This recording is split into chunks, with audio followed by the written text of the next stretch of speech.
காயினும் ஆபேலும் ரெண்டு பேருமே தேவனிடத்துல தயவு பெற்று முயற்சி பண்றாங்க. எதுக்கு வேண்டி முயற்சி பண்றாங்க? எதுக்கு வேண்டி அவங்க பலி செலுத்தினாங்க? மறுது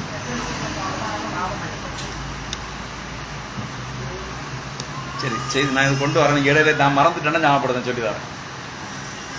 காயின் ஒரு விசுவாசியா இருந்தான். அவன் தேவனிடத்தில் தயவு பெற முயற்சித்துக் கொண்டான். ஆகவே காயின் ஒரு பலிபீடத்தை கட்டினான். ஒரு பலிபீடம் என்பது ஒரு சபையாகும், ஆராதிக்கும் ஸ்தலமாகும். காயின் ஒரு பலிபீடத்தை கட்டினான். அது மாத்திரமல்ல, காயின் காணிக்கையும் கொண்டு வந்தான், ஒரு பலியையும் உண்டாக்கினான். அது மாத்திரமல்ல, காயின் கர்த்தரை தொழுது கொண்டான். உங்களால் அதை காண முடிகிறதா? பாருங்க, அவன் ஒரு பலிபீடத்தை கட்டினான், காணிக்கைகளை கொண்டு வந்தான், கர்த்தரை தொழுது கொண்டான், எல்லாமே அவன் செய்தான். அப்படி சொல்றாரு பாருங்க, நாம் துவக்கத்திற்கு திரும்பி செல்வோம். நாம் முதலாவது சரியான பாதைக்கு திரும்பி செல்வோம். பிறகு உங்களால் சரியாக ஓட ஏதுவாகும். நீங்கள் சரியான சாலைக்கு செல்வீர்களானால். அப்படியே இப்பொழுதும் அங்கே 2 பேர் இருந்தனர். ஒரு கால் ஞாயிற்றுக்கிழமை பிற்பகல், நாம் கர்த்தருக்கு வரல, நாங்க அவன் ஜீவனை மறுபடியும் கண்டெடுக்க முயற்சித்துக் கொண்டிருந்தான். யாரு? காயின் எதை சொல்றான்? ஜீவனை மறுபடியும் கண்டெடுக்க முயற்சி கொண்டிருந்தான். பாருங்க, நான் இப்ப அந்த சப்ஜெக்ட் உங்களுக்கு விட தாரேன். கேரியன்கள் இருந்த அந்த ஏதேன் தோட்டத்துக்கு மறுபடியும் திரும்பி செல்ல அவன் முயற்சி செய்து கொண்டிருந்தான். இவங்க 2 பேருமே என்ன வாஞ்சித்துக் கொண்டிருந்தார்கள் என்று சொன்னால், ஆதாமும் ஏவாளையும் தேவன் ஏதேன் தோட்டத்தில் புறம்பே தள்ளி செராபீன்களையும் கேருபீன்களை கொண்டு எங்க வச்சாரு? கிழக்கு முகத்துல கொண்டு வச்சுட்டாரு. இப்ப இவங்களுக்கு என்ன செய்யணும்னா, எங்க போகணும்? திரும்ப இன்னி ஏதேன் தோட்டத்துக்குள்ள போய் என்ன உண்டாகும் சொல்லுங்க? என்றைக்குமே நித்தியமாய் ஜீவிக்கிற ஒரு ஜீவனுக்குள்ள கடந்து போக வேண்டுங்கிற வாஞ்சி யாருக்குள்ள இருந்தது? இவங்க 2 பேருமே அதுக்குதான் கடந்து வராங்க. பொருளுங்க, அவங்களுக்கு தெரியுது ஆதாமு ஏவாளும் பாவம் செய்தான் என்னது, ஏதேன் தோட்டத்தை விட்டு எங்க தேவன் வெளியே விரட்டினார். அப்ப இவங்க குழந்தைகளா இருக்கும் பொழுது அவங்க சொல்லியிருப்பாங்க, நாங்க தவறு செய்த நிமித்தம் தான் என்ன செய்றோம், இப்ப எங்க வந்திருக்கிறோம்? ஏதேன் தோட்டத்தை விட்டு வெளியே வந்திருக்கிறோம். ஆனா அங்க நமக்கு இப்ப யாருக்குமே போக முடியாது. என்ன முடியாது? அங்க யாருக்குமே என்ன முடியாது, இப்ப போக முடியாது. அப்ப போகணும் என்று சொன்னால், அப்ப இவங்களுக்குள்ள சிந்தையில உருவாச்சுது. போகணும் என்று சொன்னால் என்ன வேண்டாம்? தேவனுக்கு பலிகளை செலுத்தினால், தேவனுக்கு விருப்பமாக இருந்தால், விருப்பமாக வாழ்ந்தால், தேவனுடைய சித்தப்படி வாழ்ந்தால், நாம திரும்ப எங்க போகலாம்? அங்க போகலான்னு. தேவன் ஒரு தடவை விரட்டி வெளியே விட்டுட்டு அவர் பூட்டினார்னா அது பூட்டாதான். அப்படின்னு வேதம் சொல்லுகிறது. ஒரு முறை வெளியே விட்டுட்டு அதை திரும்ப அவரு பூட்டினா அதை யாராலையுமே என்ன செய்ய முடியாது. முடியுமா? ஏதேன் தோட்டத்தை விட்டு நமக்கு நோவா காலத்துக்கு போயிடும். யோபுட்ட தேவன் சொன்னாரு, நீங்க எல்லாரும் உள்ள போங்க. யோபுட்ட வாசல பூட்ட சொன்னாரா? அந்த நோவாட்ட எல்லாரும் சொன்னாரு, நீங்க பேழைக்குள்ள எல்லாரும் போங்க. நோவா பேழையை பூட்ட சொன்னாரு. யார் பூட்டினது பேழை? ஏன்? நோவா இறக்க குணம் உள்ளவன். அவன் என்ன செய்வான்? பேழையை திறந்துருவாங்க. உலகத்தில் இருக்கிற ஜனங்கள் எல்லாம் பேழைக்குள்ள ஏறுவாங்க. அப்ப இவனும் சேர்த்து என்ன செய்திருக்கும்? அழிந்து போக வேண்டியிருக்கு. அதனால என்ன செய்யறாரு? தேவன் என்ன செய்யறாரு? ஒரே அடியா என்ன செய்யறாரு? தேவனே பூட்டிட்டு போயிட்டாரு. பாருங்க, தேவன் பூட்டி விட்ட முன்பு அங்க எந்த ஒரு மனுஷன் என்ன செய்ய முடியாது, உள்ள அங்க போக முடியாது. ஆனா இவங்க 2 பேரும் என்ன செய்யறாங்க? அதற்கு தான் முயற்சி செய்யறாங்க. எங்க போறதுக்கு வேண்டி? அதான் தீர்க்கதரிசி பாருங்க, அவர்கள் அவன் ஜீவனை மறுபடியும் கண்டெடுக்க முயன்று. ஏன்னா அதுக்குள்ள போனா என்ன இருக்கிறது? ஜீவன் இருக்கிறது. கேருபீன்கள் இருந்த ஏதேன் தோட்டத்துக்கு மறுபடியும் திரும்பி செல்ல அவன் முயற்சி செய்து கொண்டிருந்தான். ஜீவ விருட்சத்தை காவல் காத்துக் கொண்டிருந்த கேருபீன்கள் இருந்த கிழக்கு பக்கத்திற்கு அவர்கள் சென்றனர் என்று நான் கற்பனை செய்து பார்க்கிறேன். அவர்கள் மறுபடியும் வருவதற்கு முயற்சி செய்து கொண்டிருந்தனர். ஏன்னா மறுபடியும் இங்க உள்ள போறதுக்கு நினைக்கிறாங்க. முடியுமா? முடியவே முடியாது. அதான் சொல்றாரு பாருங்க.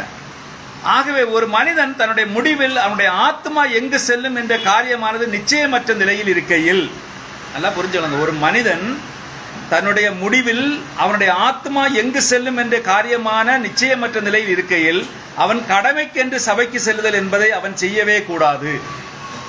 நாம் கடைசி கட்டத்தில், இந்த வாழ்வின் இறுதி கட்டத்தில் நாம எங்க செல்லுகிறோம் என்று நாம அறியாதிருக்கிற ஒரு காலகட்டத்துக்குள்ளால நாம என்ன செய்யறது?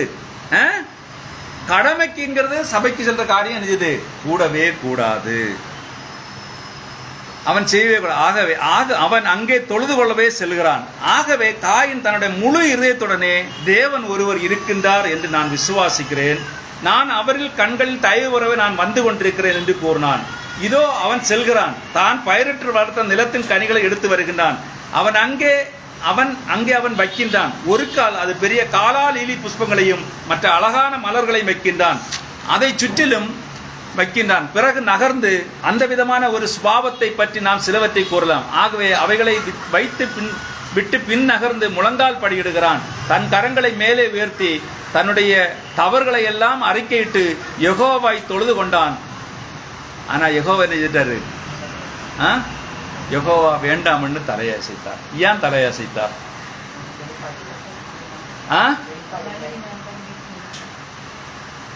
முதல்ல புரிஞ்சுக்கொள்ளுங்க, அவன் சர்ப்பத்தின் வித்து. அதான் யெகோவா என்ன செய்தாரு? தலையை அசைத்தார். இப்போ ஆபேல் வருகிறான். அழகான ஒன்றுமே இல்லாமல் ஒரு சிறிய ஆட்டுக்குட்டியை திராட்சை செடியை கொண்டு கட்டி அதன் கழுத்தை கட்டி அந்த ஆட்டை தரதரென்று இழுத்து கொண்டு வந்தான். அதனை இழுத்தான், அதனை தூக்கினான், அதனை கல்லின் மேல் அதனை போட்டான்.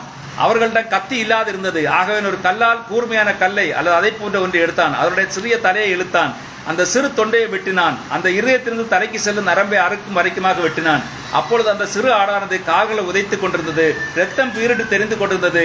அந்த சிறு ஆட்டின் உயிர் போகும் வரைக்கும் அதை தன் கரங்களால் வைத்து தூக்கி பிடித்துக் கொண்டிருந்தான். அப்பொழுது தேவன் கீழே நோக்கி பார்த்தார், அது சரியானது என்று சொன்னார். பாருங்க, ஆபேல் ஒரு ஆட்டுக்குட்டியை இழுத்துட்டு வரான். இழுத்துட்டு வந்து என்ன செய்யறான்? அதை தூக்கி பாறைக்கு மேல கிடத்திக்கிட்டு ஒரு கூழாங்கல்ல எடுத்து என்ன செய்யறான்? அதை கழுத்துல என்ன செய்யறான்? அந்த ரத்தம் ஓடுற நரம்பு கம்ப்ளீட்டா அறுத்து விடுறதுக்கு ரத்தத்தை எங்க சிந்துறான்? அந்த பாறையின் மேல என்ன செய்யறான்? சிந்துகிறான். இதை யார் நோக்கி ஒன்று தேவன் பார்த்துக்கிட்டு என்ன சொன்னாரு? இது சரியான ஒரு காரியம் என்று சொன்னார். ஏன் அவன் செய்தது சரியான? அவன் சர்ப்பத்தின் வித்தா இருந்தாலும் அவன் சரியா தானே வந்தான், சரியாகத்தானே அங்க வருகிறான். அவன் சரியில்லாம வரல. அவன் தேவன் உண்டு என்று விசுவாசிக்கிறான். ஆராதனை, தேவனை ஆராதிக்க வேண்டும் என்று அவனுக்கு தெரிந்திருக்கிறது. நல்லா புரிஞ்சுக்கொள்ளுங்க, தேவனை ஆராதிக்க வேண்டும் என்று அவனுக்கு தெரிந்திருக்கிறது. அப்ப ஆராதனைக்கு வேண்டி அவன் பூக்களையும் எல்லாவற்றையும் அவன் கொண்டு வருகிறாங்க. அவருடைய பயிரிட்டு வளர்த்த எல்லாவற்றையும் கொண்டு வந்து அவருடைய சமூகத்தில் அறிக்கை வைக்கிறான். ஆனா தேவன் ஏன் ஏற்றுக்கொள்ளவில்லை? அங்கதான் கேள்விக்குறி. ஏன்னா தேவனுடைய பிரமாணமே, தேவன் ஆதாமும் ஏவாளும் பாவம் செய்த பொழுது அவர்களுக்கு எதனால உடை கொடுத்தாரு? ஆட்டுக்குட்டியை பரிசளித்து தான் தோல் உடைகளை அவர்களுக்கு கொடுத்தார். அப்போ ரத்தத்தினால் தான் பாவ மன்னிப்புங்கிறது. ஏன்னா அங்கே முதல்ல இருந்தது ஏதேன் தோட்டத்துக்குள்ள என்ன செய்யப்பட்டது பாருங்க, பாவத்துக்கு மன்னிப்பு அங்கே சிந்தப்பட்ட ரத்தம் சிந்தப்பட்டது. அப்ப அந்த ரத்தம் சிந்த இல்லாம என்ன இல்லை, பாவ மன்னிப்பு இல்லைங்கிறது என்ன தேவன் அன்றைக்கே வெளிப்படுத்தி வைத்தார்.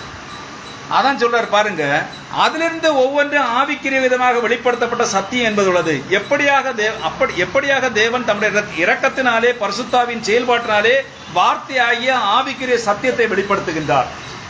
நீங்கள் அதை ஒரு கல்வி நிபுணத்தமார்ந்த ஒரு விதத்திலே படிக்க முயற்சியினால் அது கணித பிரகாரம் ஒன்றை புரிந்து கொள்ள முயற்சிப்பதாகும்.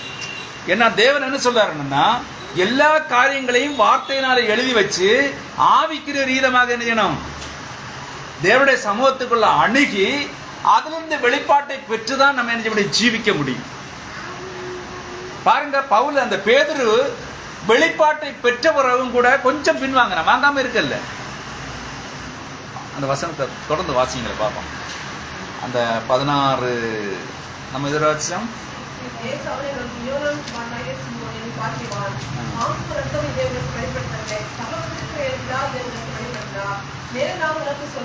இல்ல 22 உண்டு, 21 வாசிங்க. அது முதல் இயேசு தாம் எருசலேமுக்கு போய் மூப்பராலும் பிரதான ஆசாரியராலும் வேதபாரகராலும் பல பாடுகள் பட்டு கொலை உண்டு 3ஆம் நாளில் எழுந்திருக்க வேண்டும் என்பதை நம்முடைய சீஷர்களுக்கு சொல்ல தொடங்கினார். அப்பொழுது பேதுரு அவரை தனி அழைத்துக் கொண்டு போய், ஆண்டவரை, இது உமக்கு நேரிடக்கூடாது, இது உமக்கு சம்பவிப்பதில்லை என்று அவரை கடிந்து கொள்ள தொடங்கினார். அவரோ திருப்பி பேதுருவை பார்த்து, எனக்கு பின்னாக போ சாத்தானே, நீ எனக்கு இடரலாய் இருக்கிறாய், தேவனுக்கு ஏற்றவர்களை சிந்தியாமல் மனுஷனுக்கு ஏற்றவர்களை சிந்திக்கிறாய் என்றார். போதும் பாருங்க, இப்ப பாருங்க எவ்வளவு நேரம் ஆச்சு. பேதுரு கொஞ்சம் முன்னாடி என்ன வாங்கினா, அவர்களிருந்து சகல அதிகாரத்தை பெற்றுக்கொண்ட ஒரு மனுஷன் அடுத்து என்ன சொல்றான் பாருங்க, என்ன சொல்றான், தனி அழைத்துக் கொண்டு உமக்கு இது நேரிடக்கூடாதே. ஏன்னா அவங்களுக்கு என்ன இல்லை, அதிகாரத்தை கையில் கொடுத்த பின்பும் வெளிப்பாடானது என்ன இல்லை, சரியாக அவருக்கு என்ன இல்லை, அவன் என்ன இல்லை, பரிசுத்தாவினர் சரியாக என்ன இல்லை, அங்க அபிஷேகத்தினால் வழிநடத்தப்படவில்லை. அது எப்போ வழிநடத்தப்படுகிறான்னா, அவர் அடிக்கப்பட்டு நொறுக்கப்பட்டு பாடுகளை அனுபவித்து மரித்து அடக்கம் பண்ணப்பட்டு பரிசுத்தாவியாக திரும்ப வந்தவர். அதாவது பெந்தேகோஸ்து நாள் என்றைக்கு யூபிலி நிறைவேறதோ அன்றைக்கு சரியான முறையில் அவன் வழிநடத்தப்பட்டான். அப்பதான் சொல்றான், பொன்னும் வெள்ளியும் என்னிடத்தில் இல்லை, என்னிடத்தில் இருக்கிறதே உனக்கு. பாருங்க, அது வரைக்கும் அவன்கிட்ட ஒண்ணுமே இல்லை. இப்ப சொல்றான், பொன்னும் வெள்ளி என்னிடத்துல இல்லை, எனக்குள்ள இருக்கிறத உனக்கு தருகிறேன். ஏன் அப்ப அவனுக்கு அது சொல்லாம இருக்கலாமே?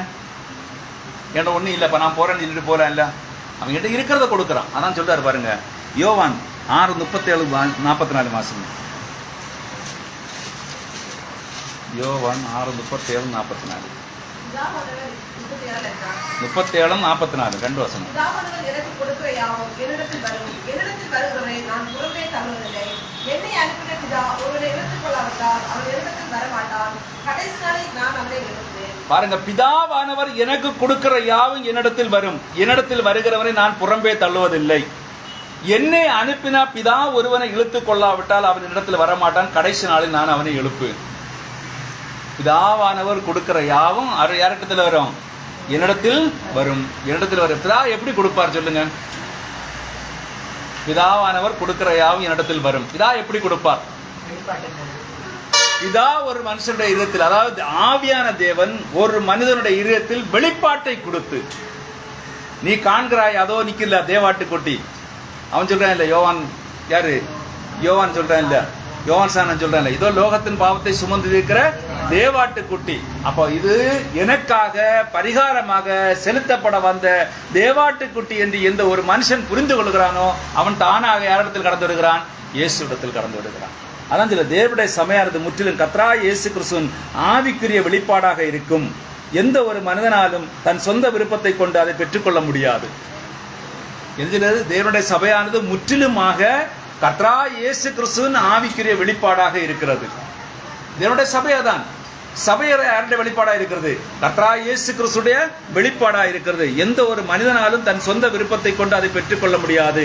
இயேசு என் பிதா ஒருவனை இழுத்துக் கொள்ளாவிட்டால் இடத்தில் வரமாட்டான் என்று கூறினார். அது சரியா? ஒரு நபரை இழுப்பது என்பது துவக்கத்திலே பரிசுத்த ஆவியானவரின் கிரியாக இருக்க வேண்டும். ஒரு மனுஷன் இழுக்கிறது யாரா இருக்குது? யாருடைய கிரியா இருக்கணும்? தீர்க்க சொல்லாரு, பரிசுத்த ஆவியானவருடைய கிரியன்னு சொல்லாரு. ஆண்டவராகிய இயேசு கிறிஸ்து இங்க என்ன சொல்றாரு? பிதாவானவர் என்று சொல்றாரு. இதெல்லாம் நிறைய பேர் கன்ஃபியூஸ் ஆகி போயிட்டே இருப்பாங்க. பிதாவானவரும் பரிசுத்த ஆவியானவரும் ஒன்றுதான். தேவன் ஆவியாக இருக்கிறார். அவரை தொழுது கொள்ளுகிறவர்கள் ஆவியோடும் உண்மையோடும் தொழுது கொள்ள வேண்டும். அந்த ஆவியாக இருக்கிற தேவனைத்தான் அவர் சொல்றார் பிதா என்று கூப்பிட்டார். அது அடுத்து வரும் பாருங்க. ஆகவே பரிசுத்த ஆவியானவரின் இழுத்தல்னாலே அந்த நபர் தேவனிடம் வரும்பொழுது அவனை நான் புறம்பே தள்ளுவதில்லை, அவனுக்கு நித்திய ஜீவன் அளித்து அவனை கடைசி நாள் உயிரோடு எழுப்புவேன் என்று இயேசு கூறினார். அது சபைக்கு என்ன அழகான ஒரு நம்பிக்கையை அளிக்கிறது. யாருக்கு அளிக்கிறது? ஸ்தாபனங்களுக்கு அளிக்கல, அவருடைய சபையாகிய மனவாட்டிக்கு அது நீர் ஒரு மகத்தான விசுவாசத்தை அது அளிக்கிறது. கடைசி நாளில் நான் அவனை எழுப்புவேன் என்கிற ஒரு விசுவாசம். பாருங்க, உங்களை வேதனைப்படுத்துகின்ற எல்லா பிசாசுகளாலும் உங்களை அதிலிருந்து குலுக்கி எடுத்து போட முடியாது. நீங்கள் அதை அறிவீர்கள். இயேசு கிறிஸ்து கல்வாரியில் மரித்தார் என்ற காரியத்தை தேவன் ஒருமுறை உங்களுக்கு வெளிப்படுத்தி ஆவிக்கிற விதத்தில் உங்கள் இதயத்தில் அதை வைத்திருக்கிறீர்கள் என்றால் நீங்கள் சுகமாக்கப்பட்டுள்ளீர்கள். என்ன சொல்றாரு? உலகத்தில் இருக்கிற பிசாசுகள் எல்லாம் சேர்ந்து நம்மளை எரிஞ்ச முடியாது, வந்து குலுக்கி போடனாலும் அது குலுக்கி போட முடியாது. நம்முடைய விசுவாசம் எங்கே வைக்கப்பட்டிருக்கிறனால், எனக்காக அடிக்கப்பட்ட கல்வாரியிலே எனக்காக இரத்த சிந்தனை கர்த்தராகிய இயேசு கிறிஸ்துவின் மேல் அதை நாம் வைப்போம் என்று சொன்னால் அவருடைய தழும்புகள்னால் நாம் என்ன இருக்கிறோம்? சுகமானோம். அது சொல்றாரு, கர்த்தருடைய நாமத்தின் மேல் விசுவாசம் உள்ளவர்களாய் அவரை ஏற்றுக்கொண்டவர்கள் அவர் எங்கே இருந்தாலும் சரி விசுவாசித்தவர்கள் ரட்சிக்கப்படுவார்கள். அந்த யோசிங்க 1:12 யோவான்.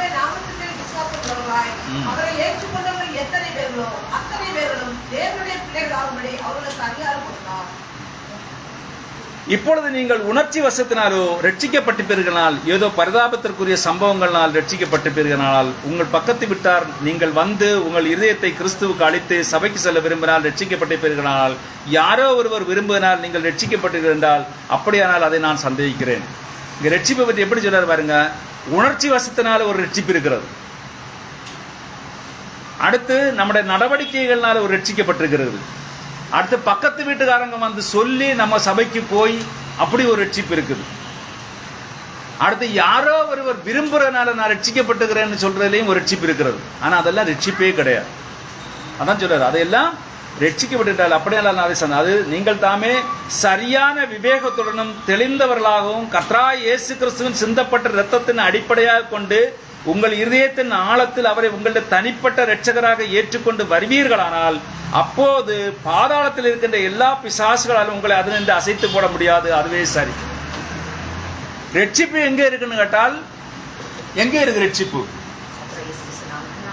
பாருங்க, பவுலும் சீலாவும் சிறைச்சாலையில் இருக்கிறாங்க. ராத்திரியில என்ன நடக்கிறது? பூமி குடுக்கம் உண்டாகுது. இவங்க எங்க இருக்கிறாங்க? சிறைச்சாலைக்குள்ளதான் இருக்கிறாங்க. ஆனா காவலாளி என்ன செய்ய போறான்? தன்னைத்தானே என்ன செய்யறான்? குத்தி கொலை செய்ய போகிறான். தன்னைத்தானே சாகிறதுக்கு தீர்மானம் எடுக்கிறான். அவங்க என்ன செய்யறாங்க? நீ உனக்கு வேண்டி ஒண்ணுமே என்ன செய்யாத, செய்து கொள்ளாத, நாங்க இங்க உயிரோட தான் இருக்கிறோம். அப்பதான் அவன் கேட்கிறான், நான் என்ன செய்ய வேண்டும்? கர்த்தராகிய இயேசு கிறிஸ்துவை விசுவாசி, அப்பொழுது நீ உன் வீட்டாரும். ரட்சிப்பு என்கிறது பிதாகுமாரன் பரிசுத்தாவில ரட்சிப்பே கிடையாது. நல்லா புரிஞ்சுக்கணுங்க. பிதா என்கிறது ஃபாதர், குமாரன் என்கிறது சன், ஆவி பரிசுத்தாவி என்கிறது போஸ்ட், அதாவது பரிசுத்தாவி. அதுக்கு ஒரு பேர் கிடையாது.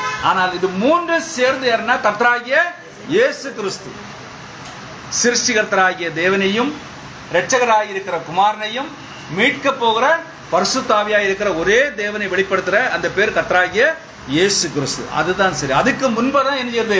எல்லாமே மடங்கடிக்கப்படுகிறது. ஏசாயா 53:5 வாசிங்க. ஏசாயா 53:5.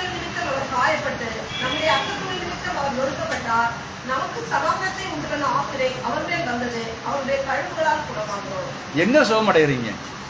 அவருடைய தழும்புகள் தான் சுகமடைய முடியும். நான் முந்தா நாளைக்கு உங்களுக்கு அந்த தையல் எடுக்கிறதுக்கு வேண்டி நாங்கள் ஹாஸ்பிட்டல் போயிருந்தோம். ஹாஸ்பிட்டல் போட்ட காசு கட்டுற இடத்துல விடத்துல கொண்டு சின்னதாக வச்சிருக்கிறாங்க. என்ன வச்சிருக்கிறாங்க? சின்னதாக வச்சிருக்கிறாங்க. நான் அவங்ககிட்ட சொல்லிட்டு தான் வந்தேன், உங்க சிஸ்டம் இடத்த சொல்லுங்க, இந்த வசனத்தை கொண்டு போய், இந்த வார்த்தையை கொண்டு போய் ஃப்ரண்டில் அழகா பெருசா அடிச்சு தமிழ்ல வைங்க. அப்பதான் வர்ற மக்களுக்கு புரியும். நாங்கள் மருந்து செய்கிறோம், சுகப்படுத்துகிறவர் அவரே. யாரு? நாங்கள் என்ன செய்யறோம்? மருந்தைத்தான் செய்கிறோம், ஆனா சுகப்படுத்துறது யாரு? அவர்தான். அதை பெருசா இது கொண்டு சின்னதா வச்சிருக்கிறாங்க. எனக்கு ஒண்ணுமே சொல்ல முடியல. ஆனா இன்னொரு ஆஸ்பத்திரியில முன்னாடி நான் ஒரு இடத்துல போன இடத்துல ரொம்ப பெருசா ஃப்ரண்ட் வாசல்ல வச்சிருந்தாங்க. என்னன்னா, நாங்கள் மருந்தை செய்கிறோம், சுகப்படுத்துகிறவர் தேவன் என்று சொல்லி. நல்லா புரிஞ்சுக்கணுங்க. அப்போ இங்க அவருடைய நம்முடைய பாவங்கள் நிமித்தம் தான் என்கிறாரு. அவர் அடிக்கப்பட்டார், நொறுக்கப்பட்டார், அவருடைய தழும்புகள்ல தான் நமக்கு சுகம். வேற எதுலயுமே நமக்கு சுகம் இல்லை. என்னதான் மருந்து சாப்பிட்டாலும் சரிதான், என்னதான் செய்தாலும் சரிதான், தேவனுடைய சித்தம் இல்லாம ஒரு காரியமுமே நடக்காது. தேவன் எதை செய்ய தீர்மானித்திருக்கிறாரோ அதைத்தான் தேவன் செய்திருப்பார். நாம வேணா முயற்சி பண்ணலாம், அங்க போனா நல்லா இருக்கும், இங்க போனா நல்லா இருக்கும், இதுல நல்லா இருக்கும். தேவன் இந்த இடத்துலதான் இதை செய்யணும்னு ஒரு தீர்மானம் வைத்திருந்தா அது நானும் மாற்ற முடியாது, யாராலையும் மாற்ற முடியவே முடியாது. ஏன்னா அதான் தேவனுடைய வழிநடத்த. அதான் பாருங்க, அவர் சொல்றாரு பாருங்க, அடுத்து சொல்றாரு, ஆபேல் தன்னுடைய பலியை காணிக்கையா செலுத்தினான். கர்த்தராகிய இயேசு கிறிஸ்துவின் வருகையை குறித்து ஆவிக்கிற வெளிப்பாட்டை ஆபேல் கொண்டிருந்ததை குறித்து அவனுடைய பலியானது குறிப்பிட்டுக் கொண்டிருந்தது. அவன் செலுத்தின பலி யாரை வெளிப்படுத்தினு கேட்டா, கர்த்தராகிய இயேசு கிறிஸ்துடைய வருகையை வெளிப்படுத்தி கொண்டிருந்தான்னு தீர்க்கதரிசி சொல்றாருங்க. அங்கே இருந்த அந்த ஆட்டுக்குட்டி நீங்கள் கவனிக்க வேண்டும் என்று நான் விரும்புகிறேன். அந்த சிறு ஆட்டை அங்கே கிடத்தி அதன் தொண்டையை வெட்டின பொழுது அதன் கால்கள் உதைத்து ரத்தம் சிந்தி கொண்டிருந்தது. அதனுடைய சிறு ரோமமானது முழுவதுமாக ரத்தத்தினால் நனைந்து சத்தமிட்டுக் கொண்டிருந்தது. ஒரு செம்மறியாடு மரிக்கும் போது அதன் சத்தத்தை கேட்டுள்ளீர்களா? பாருங்க, மிகவும் பரிதாபமா இருக்கும். செம்மறியாடு வறுக்கிற மிதில, மாடு அறுக்கிற மிதில நம்ம அந்த சத்தத்தை கேட்டு பாருங்க. கேட்கறதுக்கு என்ன இருக்கும்? மிகவும் பரிதாபமா இருக்கும். அதான் சொல்றாரு பாருங்க, அது என்னவா இருந்தது, அது எதை குறிப்பிட்டுக் கொண்டிருக்கிறது அவனால் அறிந்து கொள்ள முடியவில்லை. நிச்சயமாக அது நம்முடைய கர்த்தராகிய இயேசு கிறிஸ்துவை குறித்து பேசினது. ஆபேல் செலுத்தின பலியானது யாரை குறித்து பேசினா, கர்த்தராகிய இயேசு கிறிஸ்துவை குறித்து அது பேசினது. நம்முடைய மீறுதல் நிமித்தம் அவர் காயப்பட்டு, நம்முடைய அக்கிரமம் நிமித்தம் அவர் நொறுக்கப்பட்டார், துடிதுடித்தார், ரத்தம் பெருக்கெடுத்து ஓடினது, மரித்துக் கொண்டிருந்தார். அவர் சிலுவையில் அந்நிய பாஷையில் பேசிக் கொண்டிருந்தார், நித்திய கண்மலையின் மேல் தொங்கினார், அவருடைய சரீரம் முழுவதுமாக ரத்தம் மூடியிருந்தது. அங்கே ஒவ்வொரு மரத்திலும் ஒரு தூதன், தேவதூதன் இருந்தான். கர்த்தாவே, உம்முடைய கரத்தை விடுவித்து இதை செய்யும் என்று எங்களை நீட்டும், நாங்கள் சூழ்நிலை மாற்றி விடுகிறோம் என்று கூறினார்கள் என்று பில்லி சண்டை கூறினார். ஏன்னா இவர் சிலுவையில அடிக்கும் பொழுது அந்த தொங்கிக் கொண்டிருக்கிற வேளையில பக்கத்துல இருக்கிற எல்லா மரத்திலையும் தேவனுடைய தூதர்கள் இருக்கிறார்களாம். அதை வில்லி சண்டை சூரன் சொல்றாரு, உம்முடைய கரத்தை நீட்டு நாங்கள் நேரம் பாக்கியுள்ள காரியங்களை பார்த்துக் கொள்கிறேன்னு சொன்னார். ஆனா தேவன் அவர் என்கிறாரு, அவர் அதற்காக நியமிக்கப்பட்ட ஒரு பாத்திரம். அது ஆதாமும் ஏவாளும் செய்த ஒரே பாவத்து நிமித்தம் அதற்கென்று அவர் நியமிக்கப்பட்ட ஒரு பாத்திரமாக இருந்தார். வாசிங்க மத்தேயு 27:42 வாசிங்க. மற்றவர்களை ரட்சித்தான், தன்னைத்தான் ரட்சித்துக் கொள்ள திராணி இல்லை. இவர் இஸ்ரவேலின் ராஜாவானால் இப்பொழுது சிலுவையிலிருந்து இறங்கி வரட்டும், அப்பொழுது இவரை விசுவாசிப்போம். அங்கிருந்த யூதர்கள் மற்றவர்களை ரட்சித்தான், தன்னைத்தானே ரட்சித்துக் கொள்ள இல்லை, திராணி இல்லை. கீழே இறங்கி வா, எங்கள் முன்பாக ஒரு அற்புதத்தை செய்ய, அப்போது நாங்கள் உன்னை விசுவாசிப்போம் என்று கூறினார்கள். அதே அந்த பழமையான பிசாசு இன்றும் ஜீவித்துக் கொண்டிருக்கிறது. பாருங்க, பரிகாசம் பண்ணுகிறாங்க. அப்ப அது எது? பிசாசு. சிலுவையில் இருந்த 2 கல்லல ஒருத்தன் என்ன சொல்றான்? நாம என்ன செய்யறோம்? நம்ம தகாத காரியங்கள் செய்தது நிமித்தம் நாம என்ன செய்யறோம்? தண்டனையை அனுபவிக்கிறோம். ஆனா அவரே என்ன செய்யல? எந்தவித பாவமுமே செய்யல. அவ என்ன செய்யறான்? இருந்துட்டு பக்கத்துல நின்று அவரை கேலி பரிகாசம் பண்ணுகிறான். பாருங்க, அவனுக்கு கண்கள் குருடாக்கப்பட்டிருந்தது, இவனுடைய கண்கள் திறக்கப்பட்டிருந்தது. அதனால்தான் சொல்றாரு, இன்றைக்கு நீ என் கூட எங்க இருப்பாய்? பரதீசில் இருப்பாய். பாருங்க, அதே தான் சொல்றாரு, இருந்ததிலே ஒரு சிறந்த ஒரு புகழாரத்தை அவர்கள் சூடி கொண்டிருந்தார்கள் என்று அவர்கள் உணராமல் இருந்தார்கள். இப்ப யார புகழ்த்துறாங்க? அவங்க அவரைத்தான் புகழ்த்துறாங்க. பரிகாசம் பண்றானாலும் அது யாரை உயர்த்துறதா இருக்கிறது? கர்த்தராகிய இயேசு கிறிஸ்துவை உயர்த்துகிறதா இருக்கிறது. அவர் தம்மை ரட்சித்துக் கொள்வாரானால் அவரால் மற்றவர்களை ரட்சிக்க இயலாது. ஆகவே மற்றவர்களை ரட்சிக்கவே தம்மை அவர் ஒப்புவித்தார். நம்மை ரட்சிக்க தான் அவர் என்ன செய்றாரு? அவரை முழுவதுமாக ஒப்பு கொடுத்தார். தமக்கன் அவர் கொண்டிருந்த மகத்தான புகழாரம் என்னவென்றால் அவர் தாமே. அவர்கள் அதை அறியாமல் அவரை புகழ்ந்தனர். சத்துரு தம்மை புகழும்படிக்கு தேவன் செய்வார். ஆமீன். தேவனுடைய வார்த்தை ஆவிக்குரிய வெளிப்பாட்டை காண்பது அவ்வளவு அழகாக இருக்கிறது. அடுத்து பாருங்க, யோபு பற்றி சொல்றாரு இங்க. அடுத்து, யோபு தன் வாழ்க்கையில் தன் நம்பிக்கையில் நிலைத்திருந்ததுக்கு பேர் போன ஒருவன் ஆவான். எதுல? தன்னுடைய நம்பிக்கை மேல நிலைத்திருக்கிறது பேர் போன ஒருவன் ஆவான். எதிர்ப்புகள் வந்த போதும் அவனுடைய அகலத்தார் அவனை சுற்றி வந்து, இதோ பார், உனக்கு ஒரு வியாதி உள்ளது, நீ ரகசியமாக பாவம் செய்து கொண்டிருந்தாய் என்று கூறின போதும் அவன் அசையாமல் உறுதியாக இருந்தான். உனக்கு வியாதி இருக்குது, பாவம் இருக்கு உன்னிடத்துல, நீ ரகசியமா என்ன இருக்கிற, தேவனுக்கு விரோதமா என்ன இருக்கிற, பாவம் செய்திருக்கிறாய் என்று அவருடைய நண்பர்கள் சொன்னார்கள். ஆனா அவன் என்ன உறுதியாக இருந்தான்? தன்னுடைய விசுவாசத்தில் அவன் உறுதியாக இருந்தான். பாருங்க, இல்லை, நான் பாவம் செய்யவில்லை, என் பாவங்களை எல்லாம் அறிக்கையிட்டேன், சர்வாங்க பலிகளை செலுத்தினேன், நாங்கள் ரகசியமாய் பாவம் செய்ய என்று யோபு கூறினான். ஓ, நிச்சயமாய் நீ செய்துள்ளாய், நீ ரகசிய பாவம் செய்துள்ளாய். வாசிங்க, இந்த எபிரேயர் 12:6 வாசிங்க.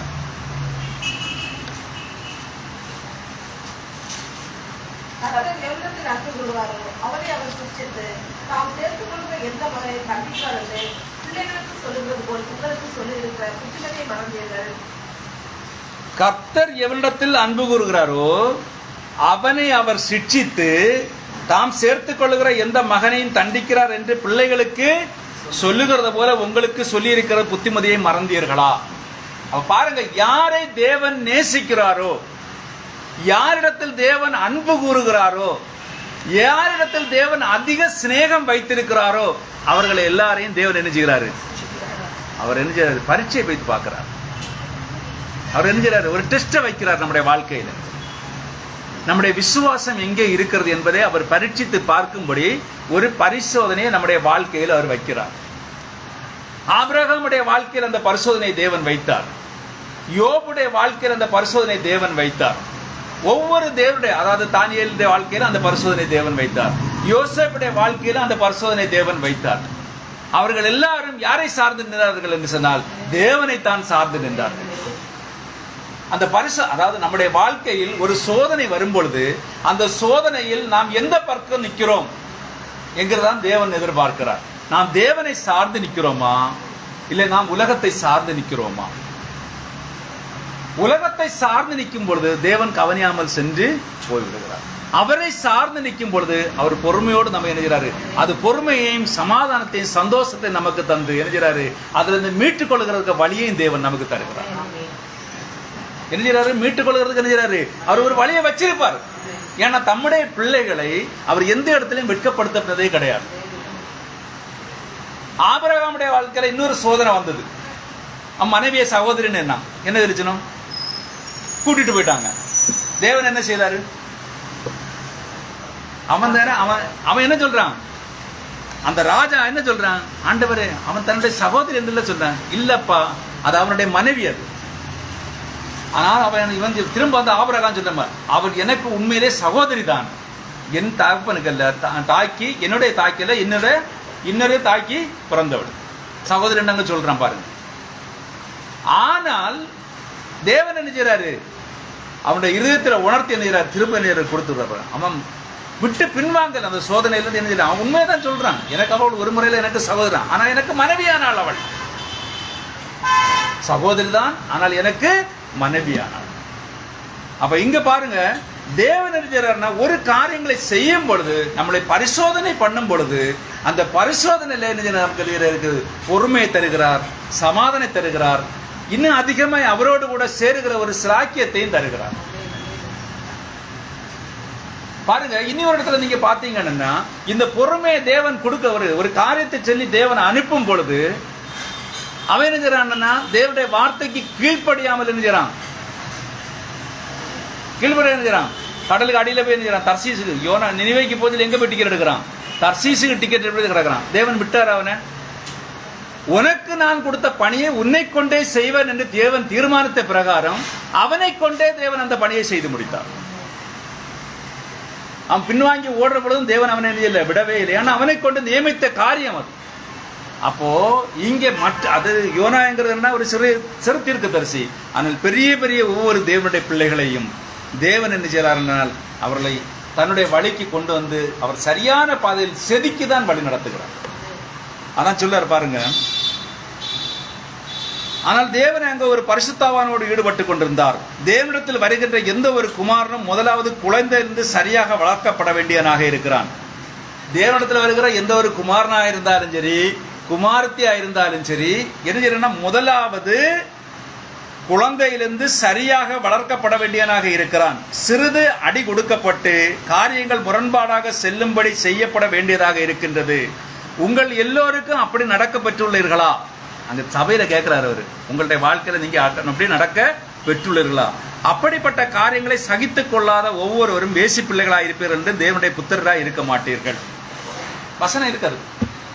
யார் இருக்குது? தேவனுடைய சிட்சையை சகிக்காதவன் யாரா இருக்கிறான்? வேசி பிள்ளைகளாக இருக்கிறார்கள் என்று வேதம் சொல்லுகிறார். தேவனுடைய பிள்ளைகளாக இருக்க மாட்டார்கள் என்று சொல்லி. அடுத்து இப்பொழுது யோபு அவன் பேசுகின்றான். வாசிங்க அந்த 2:7-8 வாசிங்களேன். யோபு 2:7-8.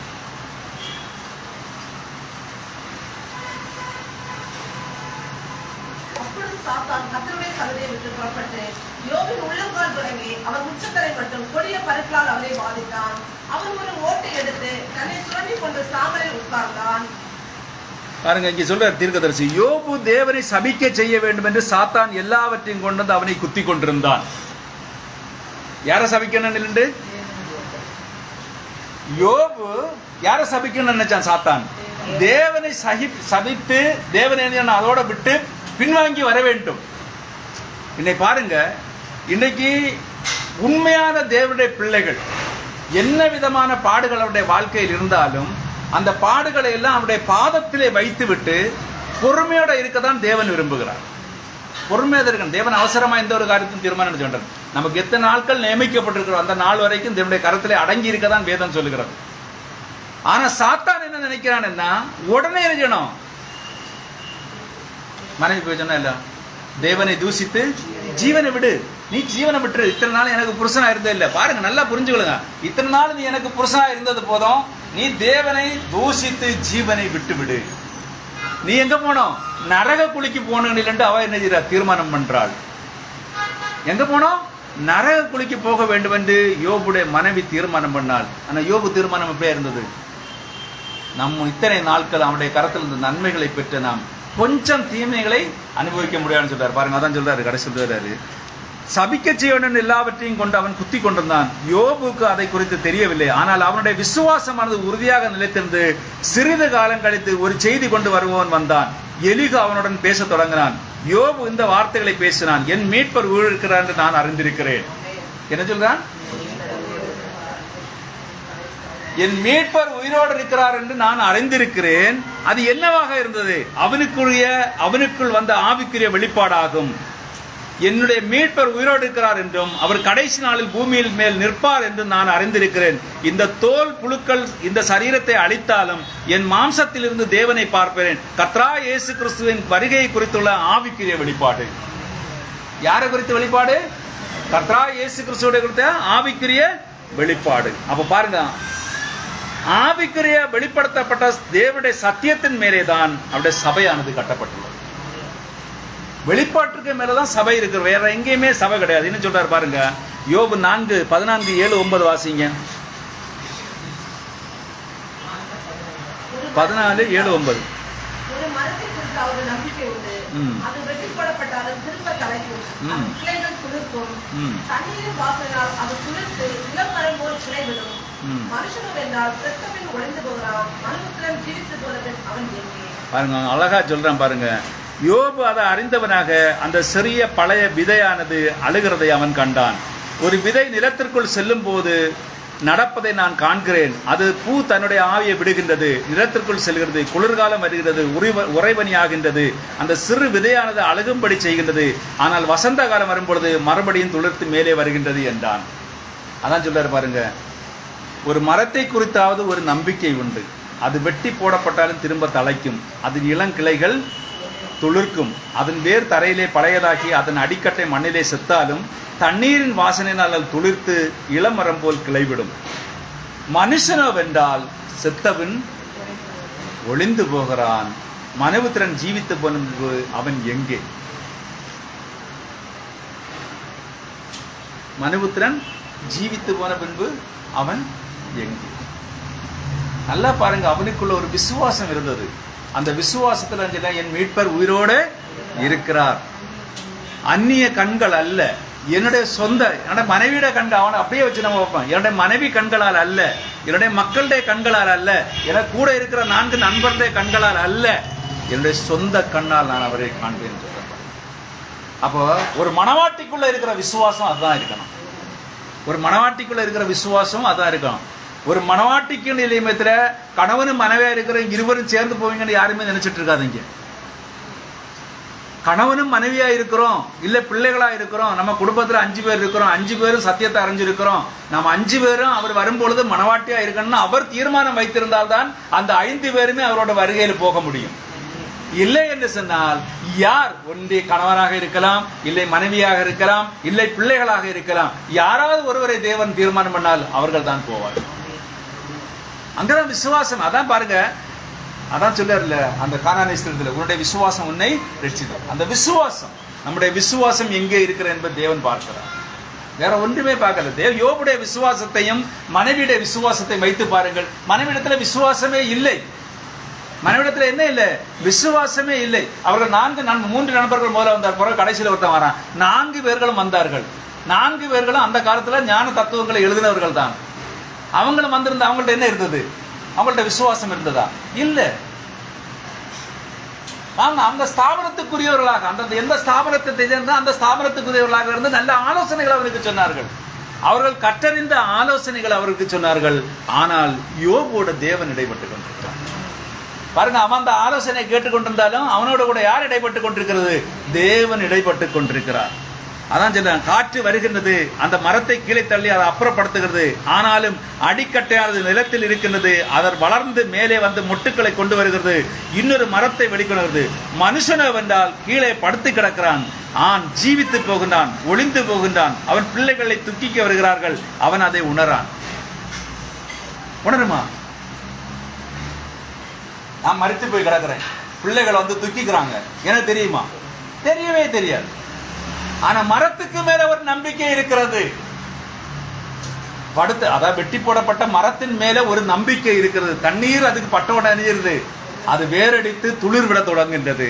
ஆனால் மனுஷன் படுத்து கிடந்த பின்பு ஒரு நம்பிக்கையுமே அங்க இல்லை. ஆனா நம்பிக்கை இருக்கிறது. உலக பிரகாரமா வாழ்கிற மனுஷனுக்குள்ள என்ன இல்ல, நம்பிக்கை இல்லை. ஆனால் கிறிஸ்துவுக்குள் வாழ்கிற ஒவ்வொரு மனுஷனுக்குள்ளேயும் அந்த நம்பிக்கையானது துளிர் விட்டு கொண்டே இருக்கின்றது. அதான் சொல்றேன் பாருங்க, ஓ அவன் மறுபடியும் திரும்ப வருவதில்லை, அதை குறித்த நீர் என்னை பாதாளத்தில் ஒழித்து உமது கோபம் தீரும் மட்டும் என்னை மறைத்து பிறகு பாருங்கள். அவன் மனதிலே யோசித்து பார்க்கிறான். தனிப்பட்ட அறிவாற்றல், மனதை கொண்டு யோசித்தல். அப்பொழுது சடுதியாக எந்த ஒரு நீதிமானுக்கும் வியாதியிலிருந்து தப்பித்துக் கொள்ள வேண்டும், தேவனால் அருளப்பட்ட வழியை வந்துள்ள எந்த ஒரு மனிதனும் யோபு தன்னுடைய வியாதியிலிருந்து தப்பித்துக் கொள்ள முயற்சிக்கிறார். 14:10 வாசிங்களேன்.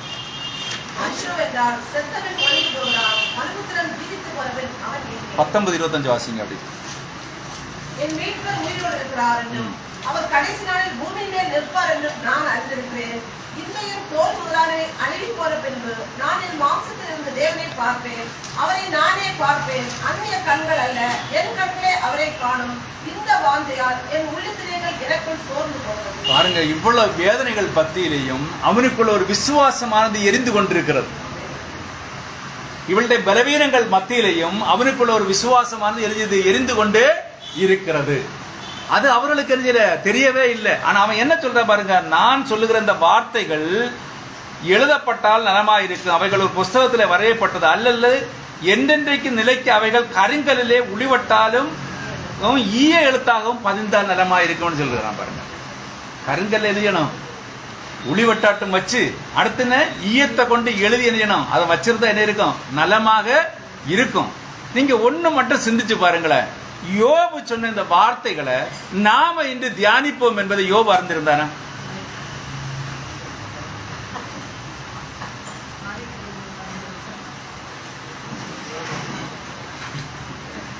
யோபு அறியலையா? அவன் தீர்க்கதரிசி. அவன் சொல்றான் பாருங்க, அவனே சொல்றான் பாருங்க, என் மீட்பர் உயிரோடு இருக்கிறார் என்றும் அவர் கடைசி நாளில் பூமியின் மேல் நிற்பார் என்று நான் அறிந்திருக்கிறேன். அவன் சொல்ற வார்த்தை தானே சொல்றான். அவன் சொல்றான் இல்ல, என் மீட்பர் உயிரோடு இருக்கிறார் கடைசி நாள். அவன் எதை சொல்றான்? இந்த கடைசி நாள் சொல்றான். அதுக்கு முன்னே அவரங்க வந்தாச்சு அவரை கூட்டிட்டு போறதுக்கு.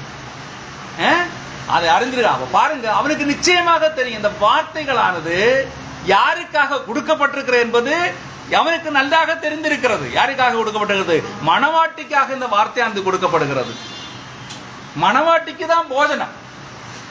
யாருக்கு? பிள்ளைகளுக்கு தான் போஜனம். அந்த பிள்ளைகளுக்காக அது கொடுக்கப்படும் என்பதை அவன் அறிந்திருந்தான். அது சொல்றாரு பாருங்க, கீழே கொண்டு சொல்றாரு, யோபு தான் அடக்கம் பண்ணப்பட போகின்ற இடத்தை அவன் குறிப்பிட்டு அவன் கூறுவதை சற்று கவனிங்கள். ஆனா அந்த இடத்தை அவர் சொல்லல. இங்க இன்னும் அநேக தீர்க்கதரிசிகளும் பிறகு வந்தனர். உதாரணத்துக்கு நாம் இதை எடுத்துக்கொள்வோம். யோபு ஒரு யூதனா, இஸ்ரவேலனா? சொல்லுங்க. நம்ம யோபு இஸ்ரவேலன் அல்ல. யோபு ஒரு ஏதோமிய புத்திரன். ஏதோம் யாருடையது? ஏசாவுடைய சந்ததியில் வந்த ஒரு மனுஷன். அதாவது அறிஞர்கள் அப்படிதான் எழுதியிருக்கிறாங்க, ஏதோமிய புத்திரன் தான் எழுதி வச்சிருக்கிறாங்க. அப்போ ஏதோமுடைய புத்திரர் யாரு? ஏசாவுடைய சந்ததி தான். ஏதாமுடைய ஏசாவுடைய சந்ததி தான் ஏதோமியர்னா தான் சொல்றாங்க. நம்ம அந்த சப்ஜெக்ட் போகண்டாம். ஆனா இங்க வராரு பாருங்க, ஆபிரகாம் சாராள் வேதாகமத்தில் காணப்படுகின்ற இனிமையான தம்பதிகள். நீங்க அதை பற்றி என்ன உண்டுன்னா எனக்கு தெளிவா சொல்லி தருங்க. பிறகு யாரு? யோபு யாருடைய சந்ததியில் உள்ளவன் உள்ளது. ஆபிரகாம் சாராளை நேசித்தவனாக அவள் மரித்த போது ஏதோ ஒரு இடத்தில் அவளை அடக்கம் பண்ணவில்லை. நல்ல பாருங்க, இந்த அடக்கம் பண்ற விஷயத்தில் தேவன் கொண்டு வர பாருங்க.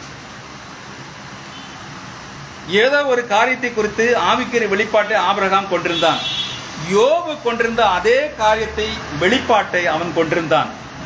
ஆகவே அவன் சென்று யோபு அடக்கம் பண்ணப்பட்டிருந்த கல்லறைக்கு அருகில் ஒரு நிலத்தை வாங்கினான்.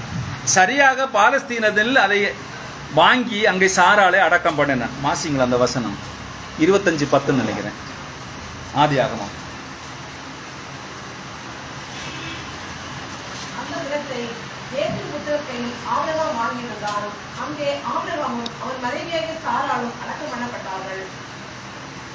யாரு கையில வாங்கிச்சுனா?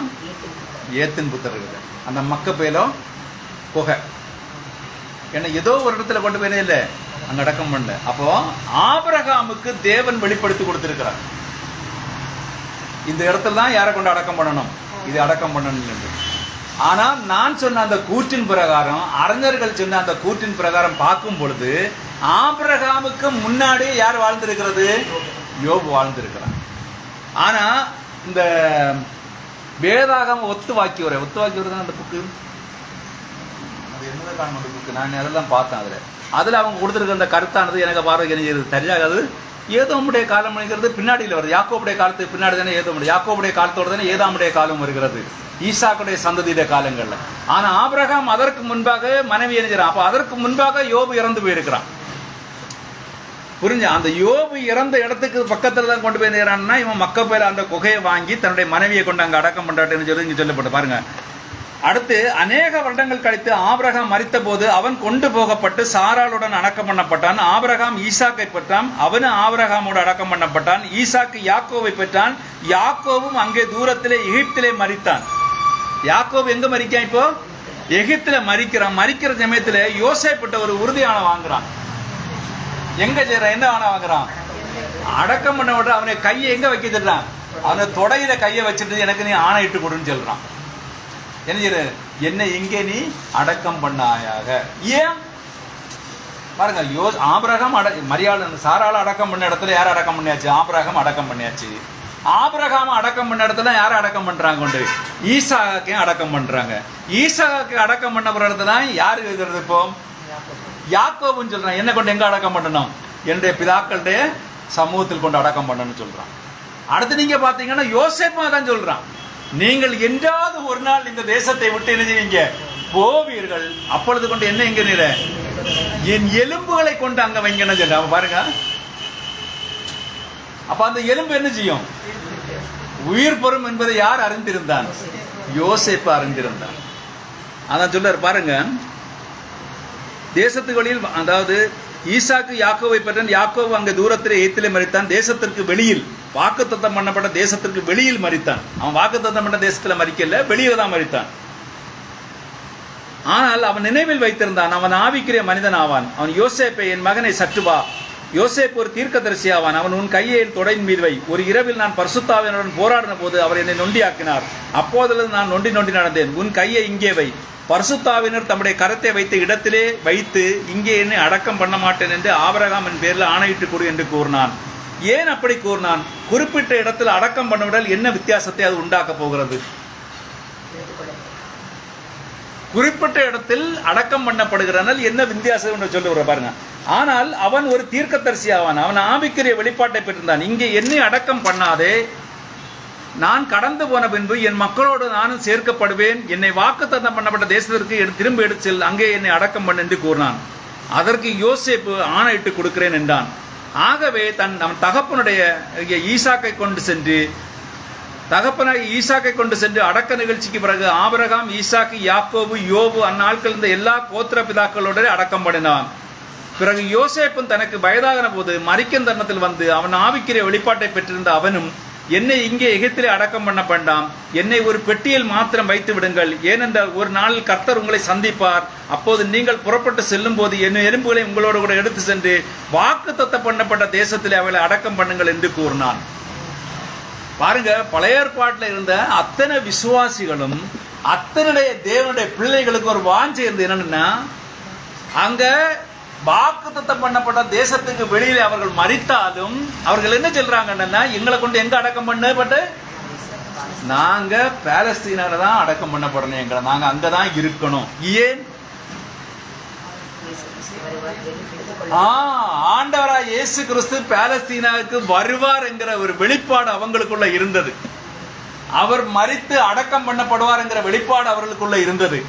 அவர் மீண்டும் உயிரோடு எழும்புவார். அப்பொழுது மரித்த பரிசுத்தவான்கள் எல்லாரும் உயிரோடு எழும்பி அவரோட கூட கடந்து செல்வார் என்கிற வெளிப்பாடு அவர்களுக்குள்ளாக இருந்தது. அதனால்தான் எல்லாரும் வாக்குத்தத்தம் பண்ணப்பட்ட தேசத்திற்குள்ளே கொண்டு செல்லப்பட்டனர். அட சொல்றாரு பாருங்க, யோசேப்பு இஸ்ரவேலுக்கு உயர்ந்து நின்ற அடையாளமாக இருந்தது போல இன்று சபைக்கு கிறிஸ்துவும் அப்படியாக இருக்கிறார். இன்னும் யோசேப்பு அண்ணன் அடையாளமா இருந்தது போல இன்றைக்கு சபைக்கு யார் இருக்கிறது? கிறிஸ்து அடையாளமா இருக்கிறார். ஆலோட்டினால் தன்னுடைய முதுகு அடிக்கப்பட்டு தழும்புகளா இருந்த ஒவ்வொரு பிரதாபத்திற்குரிய ஏழை இஸ்ரவேலன் அந்த பழைய ஈயத்தால் செய்யப்பட்ட சவப்பட்டியை கடந்து சென்றான்.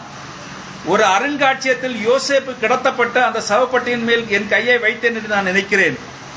யோசேப்புடைய அந்த பெட்டிக்கு மேல தீர்க்கதரிசியும் கை வைத்தேன்னு நினைக்கிறேன்னு சொல்றாரு. அது எகிப்தின் ஈயத்தால் செய்யப்பட்டிருந்தது. ஆகவே அங்கே ஈயத்தால் செய்யப்பட்ட சவப்பட்டியில் அந்த தீர்க்கதரிசியின் எலும்புகள் இருந்தன. அதை கடந்து சென்ற ஒவ்வொரு இஸ்ரவேலனும் அதை உற்று பார்த்து, என்றாவது ஒரு நாளில் நாம் வெளியே செல்ல போகிறோம். எகிப்துல அவன் சொல்றான், ஒரு இஸ்ரவேலன் சொல்றான், நான் என்னைக்கா ஒரு நாள் நிச்சயமா நாம என்ன செய்வோம், வெளியே போவோம். அபிதமாக தீர்க்கதரிசி சொல்லியிருக்கிறார், ஒரு நாளிலே இந்த எலும்புகள் மற்றொரு தேசத்திற்கு கொண்டு செல்லப்படும், அதனுடன் கூட நாமும் சொந்த தேசத்திற்கு கொண்டு செல்ல போகிறோம் என்று கூறினார். ஒண்ணு நினைச்சு பாருங்களேன், யோசேப்புடைய எலும்புகள் அந்த பயங்கரமான ஒரு நெருக்கமான வேளையில ஜனங்கள் மறவாமல் எடுத்துக்கொண்டு வந்தார்கள்.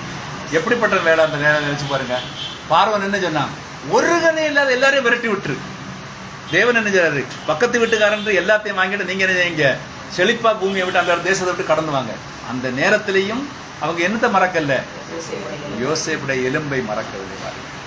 அப்ப அந்த ஜனங்களுக்கு தேவன் என்ன செஞ்சாரு, இந்த யோசேப்புடைய எலும்புகள் வெளியே போனா நாம எங்க போகிறோம், வாக்குத்தத்தம் பண்ணப்பட்ட தேசத்திற்கு போகிறோம் என்பது அங்கிருந்த வித்துக்கள் தான் கண்டு கொண்டது, மற்றவங்க காணல.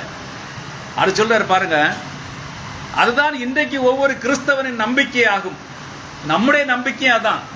யோசேப்பு கல்லறையில் கிடத்தப்பட்டு ஒரு நிழலாக இருந்தான், கிறிஸ்து கல்லறைக்கு வெளியே ஒரு நிழலாக இருக்கின்றார். கிறிஸ்து யோசேப்பு எங்க இருக்கிறான், அந்த பெட்டிக்குள்ள ஒரு நிழலாக இருந்தான்.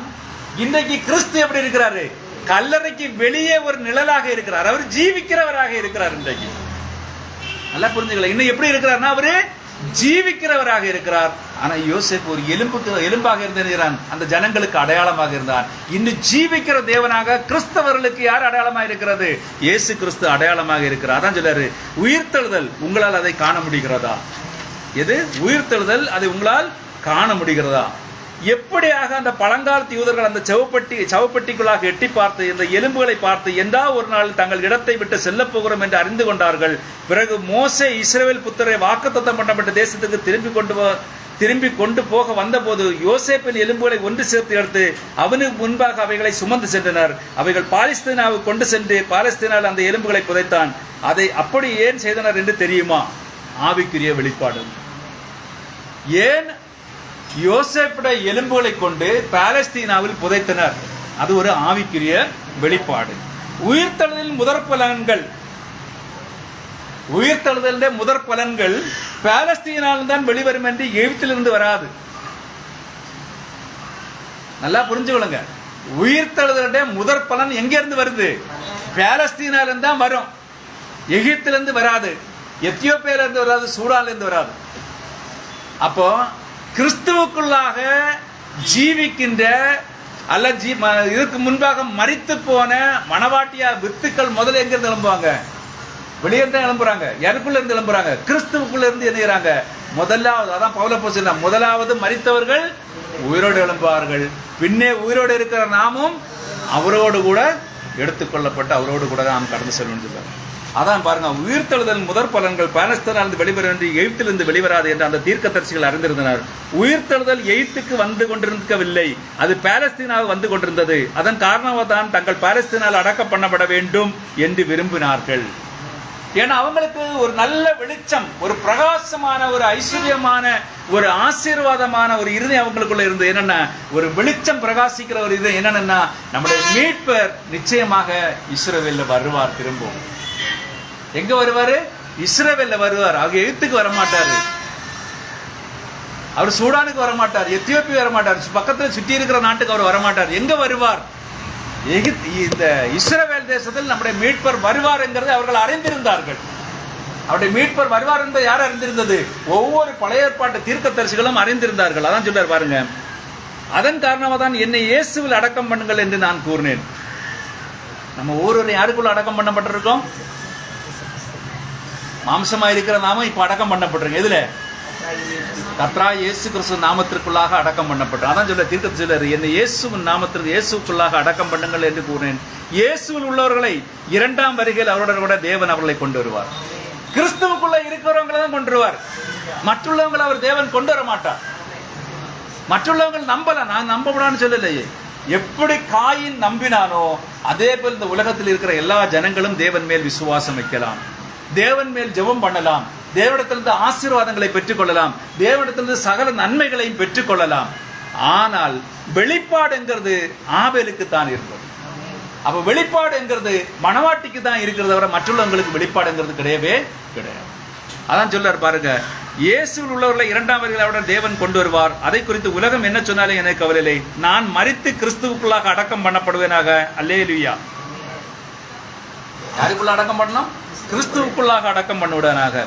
நான் கிறிஸ்துவுக்குள்ளாக அடக்கம் பண்ணப்பட்டிருக்கும் வரைக்குமாக என்னை பரிசுத்த உருளேன் என்றும் அதி தீவிர மூட பக்தி உண்டவன் என்றும் நீங்கள் விரும்பும் எந்த பெயரை வைத்து என்னை அழைக்கலாம். ஏன் கிறிஸ்துவுக்குள்ளாக அடக்கம் பண்ணப்படணும்னு சொல்றாரு?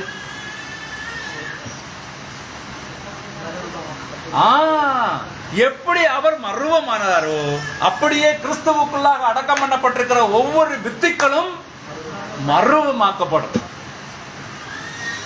அதான் புரிஞ்சுக்கொள்ளுங்க. கிறிஸ்துவுக்குள்ளாக அடக்கம் பண்ணப்பட்டிருக்கிற ஒவ்வொரு வித்துக்களும் அவர் எப்படி மர்வமானாரோ அவருடைய வார்த்தையின் சத்தம் கேட்கும் பொழுது அவைகளும் என்ன செய்யும்? மர்வமாகும். எப்படி யோபுவை கொண்டு பாலஸ்தீனர் அடக்கம் பண்ணினார்களோ, எப்படி ஆபிரகாம் தன்னுடைய மனைவியை பக்கப்பேர குகையில் அடக்கம் பண்ணாரோ அதன் பக்கத்துல தன்னையும் கொண்டு அடக்கம் பண்ண வச்சு சொன்னான். ஈசாக்கு அங்கதான் அடக்கம் பண்ணப்பட்ட சொன்னான். யாக்கோவும் அங்கதான் அடக்கம் பண்ண சொன்னான். எங்க கொண்டு அடக்கணும்? அந்த வாக்கு அந்த தேசத்துல கொண்டு போய், அதாவது கானான் தேசத்துல ஒரு குகை இருக்கு, அந்த குகைக்குள்ள கொண்டா நீங்க எங்களை அடக்கம் பண்ணோம். யோசேப் என்ன சொன்னான்? என்ன கொண்டு அங்கதான் நீங்க செய்யணும், அடக்கம் பண்ண வேண்டும். ஏன் சொன்னாங்கன்னா நிச்சயமாக அவங்களுக்கு தெரிந்தது அந்த இடமானது ஆசீர்வதிக்கப்பட்ட இடமாக, அங்கிருந்தா தேவனுடைய சத்தம் தொனிக்கும் என்பதை அவர்கள் அறிந்திருந்தார்கள்.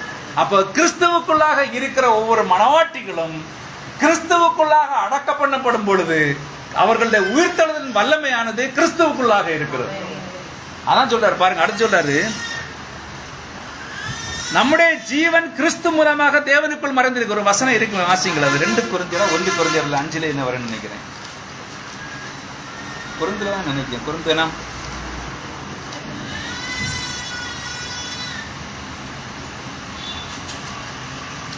2 கொரிந்தியர்ல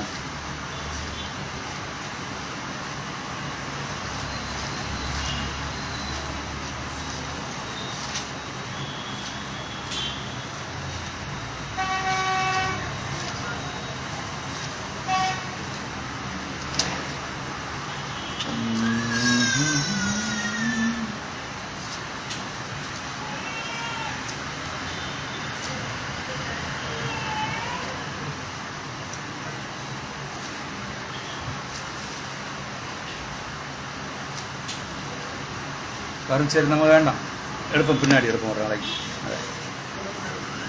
இதில் வாசிங்க இப்போ. சொல்லுங்க. எத்தனை வசனம்? அதிகாரம் 3:3. ரைட் ரைட், சரிதான். ஏனென்றால் நீங்கள் மரித்தீர்கள், உங்கள் ஜீவன் கிறிஸ்துவுடனே கூட தேவனுக்குள். அப்ப நீங்க யாருக்குள்ள மரித்திருக்கிறீர்கள்? கிறிஸ்துவுக்குள் மரித்திருக்கிறீர்கள். உங்கள் ஜீவன் யாருக்குள்ள இருக்கிறது? இப்ப தேவனுக்குள் மறைந்திருக்கிறது. அப்ப கிறிஸ்துவுக்குள் மரிக்கும் பொழுது நம்முடைய ஜீவன் எங்கே இருக்கிறது? தேவனுக்குள் பாதுகாப்பாக இருக்கிறது. அதான் சொல்றாரு பாருங்க, நம்முடைய ஜீவன் கிறிஸ்து மூலமாய் தேவனுக்குள் மறைந்திருக்கிறது, பரிசுத்தாவியால் முத்திரையிடப்பட்டிருக்கிறது. ஆகவே அதுவே எனக்கு போதுமானதாக இருக்கிறது. அதுதான் எனக்கு போதுமானதாக இருக்கிறது.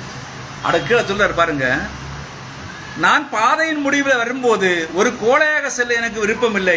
நான் அவருடைய நீதியின் வஸ்திரத்தினால் சுற்றப்பட்டவனாக அதனுடனே கூட நான் சென்று அவருடைய உயிர்த்தெழுதலின் வல்லமையினால் அவரை அறிந்திருக்கிறேன் என்றும் அவர் மறுபடியுமாக வரும்பொழுது மரித்தோர்ந்த என்னை அழைப்பார் என்று நான் அறிந்தவனாக நான் சொல்வேன். அதுதான் அவருடைய உயிர்த்தெழுதலின் வல்லமையில் அவரை அறிந்தவனாக என்று பவுல் கூறுகிறான்.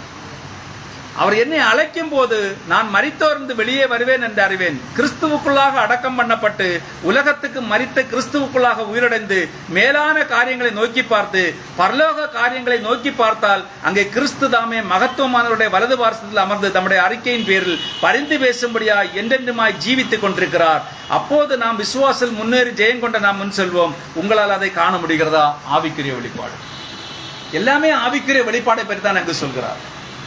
ஏன்னா நம்ம கிறிஸ்துவுக்குள்ள அடக்கம் பண்ணப்படும் பொழுது நம்முடைய விஷன் எல்லாம் எங்கே இருக்கிறது? பூமியில வாழும் பொழுது.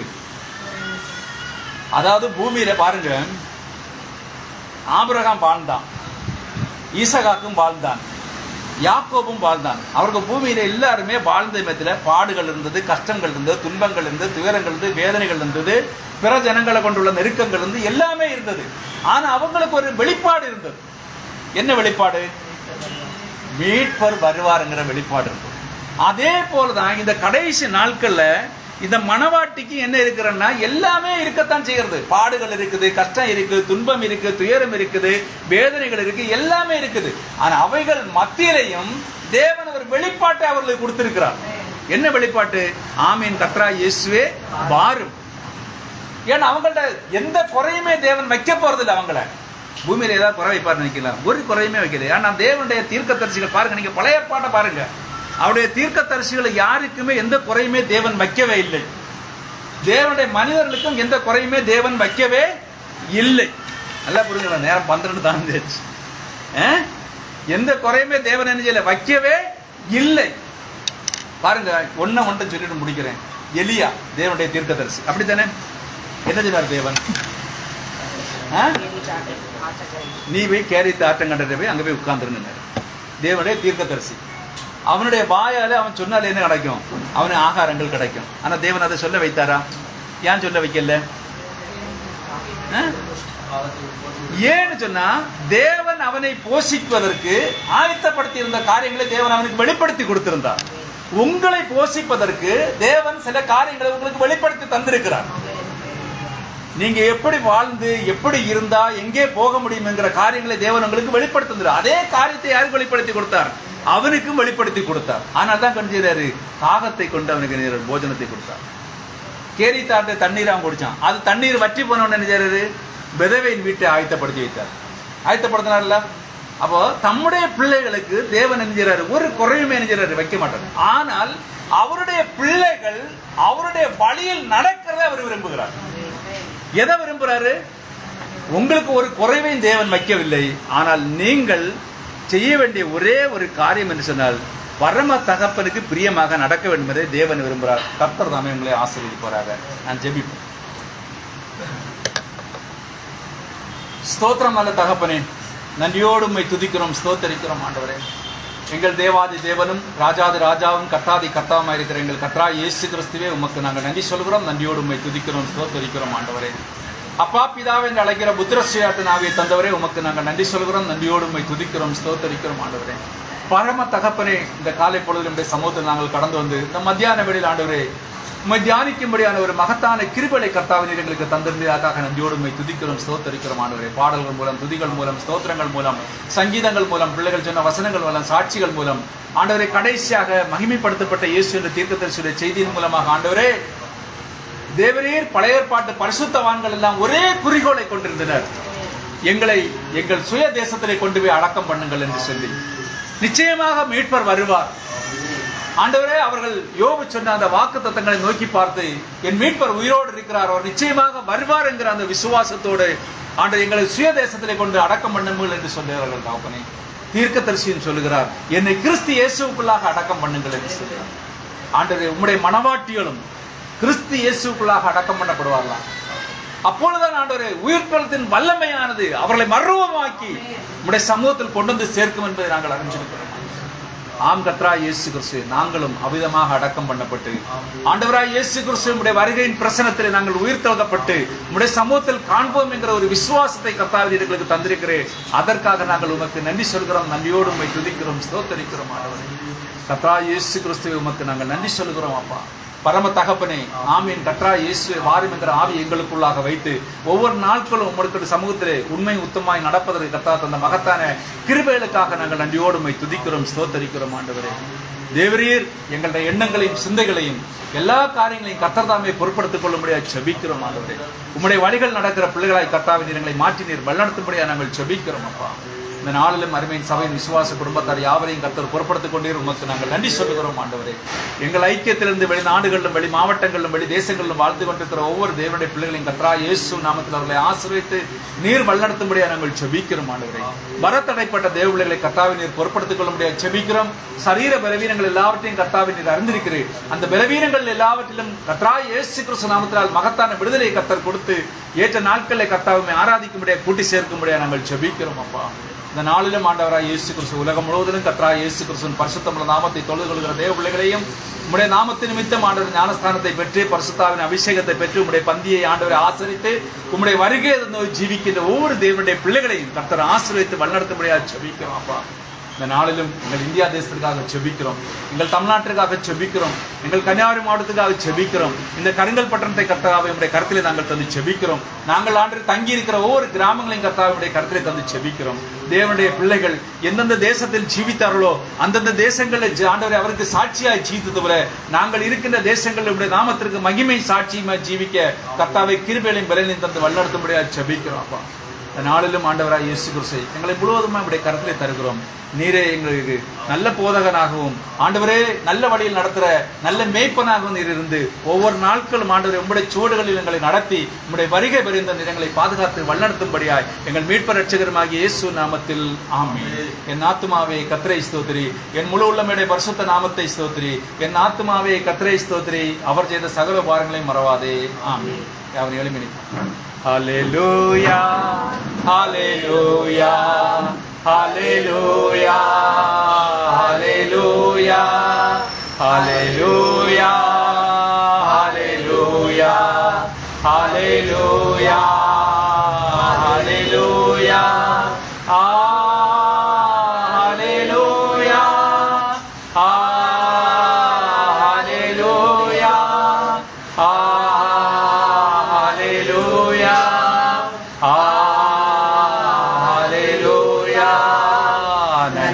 இயேசுவே நன்றி, இயேசுவே நன்றி, இயேசுவே நன்றி, இயேசுவே. ஹல்லேலூயா ஹல்லேலூயா ஹல்லேலூயா ஹல்லேலூயா. ஆசீர்வாதம் நம்முடைய கர்த்தராகிய இயேசு கிறிஸ்துவின் கிருபையும் இரக்கமும் சமாதானம் அன்பும் அவர் வருகை மட்டும் நாம் அனைவரோடு கூட இருப்பதாக. Amen. Hallelujah hallelujah. Praise the Lord Jesus. Praise God. Praise God.